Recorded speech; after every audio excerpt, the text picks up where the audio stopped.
நடிகர் சிவகார்த்திகேயன் தன்னுடைய அக்கா கௌரி மனோகரியை பாராட்டி ஒரு ட்வீட் ஒன்று போட்டிருக்காரு. அரசு மருத்துவரான கௌரி மனோகரி தன்னுடைய 42வது வயதில் ராயல் காலேஜ் ஆஃப் ஃபிசிஷியன் ஃபெல்லோஷிப்பை பெற்றிருக்காங்க. இதற்காக வாழ்த்திய சிவகார்த்திகேயன், என்னுடைய மிகப்பெரிய இன்ஸ்பிரேஷனான அக்காவுக்கு பிறந்தநாள் வாழ்த்துகள். கையில் குழந்தையோட MBBS முடித்தது, 38 வயசில் MD முடித்தது, இப்போது 42 வயதில் RCPF பெற்றது. நீங்கள் எல்லா தடைகளையுமே கடந்திருக்கீங்க. அப்பா நிச்சயம் பெருமைப்படுவார். மீண்டும் ஒரு முறை பிறந்தநாள் வாழ்த்துகள். எப்போதும் அக்காவின் பக்கம் நிற்பதற்காக மிக்க நன்றி அத்தான் அப்படின்னு சொல்லிட்டு ரொம்பவே எமோஷனலாக பாசத்தோட சிவகார்த்திகேயன் அந்த ட்வீட்டில் வந்து மென்ஷன் பண்ணியிருக்காரு. அவங்க படிச்சிருக்கக்கூடிய அந்த RCPF அப்படிங்கிறது இங்கிலாந்து மருத்துவ நிபுணத்துவ ஒழுங்குமுறை அமைப்பான GMCயின் முதுநிலை தகுதி. பட்டப்படிப்பு, நிபுணத்துவம், மருத்துவ சேவை அனுபவம் மற்றும் பல்வேறு துறைசார் பங்களிப்புகளோட தகுதியின் அடிப்படையில் RCPF வழங்கப்படுது.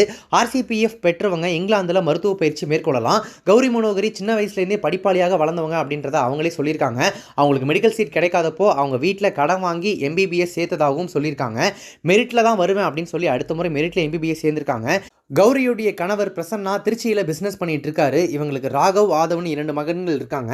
தன்னுடைய படிப்புக்கு எப்போதுமே உறுதுணையாக இருக்கக்கூடிய தன்னுடைய தம்பி சிவகார்த்திகேயனை பற்றி அவங்களுடைய அக்கா சமீபத்தில் ஒரு இன்டர்வியூவில் பேசும்போது கூட, தம்பி சிவகார்த்திகேயனும் படிக்க சொல்லி ரொம்பவே என்கரேஜ் பண்ணுவார். சென்னையில் தான் 3 வருஷம் படித்தேன்.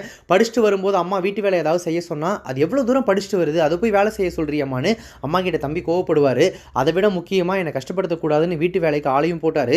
கார் ஓட்ட டிரைவர் எல்லாம் அனுப்பி வச்சார். தம்பி மட்டும் என்னை இந்த அளவு கேர் எடுத்து பார்த்துக்கலாம் நான் கவனம் செலுத்தி MD பேத்தாலஜி படிச்சிருக்க முடியாது. முக்கியமாக MD படிப்பில் ஃபர்ஸ்ட் மார்க் வந்ததோட கோல்டு மெடலும் வாங்கினேன் அப்படின்னு சொல்லி ரொம்பவே எமோஷனலாக பெருமை பொங்க சிவகார்த்திகேயனோட அக்கா கௌரி பேசியிருக்காங்க.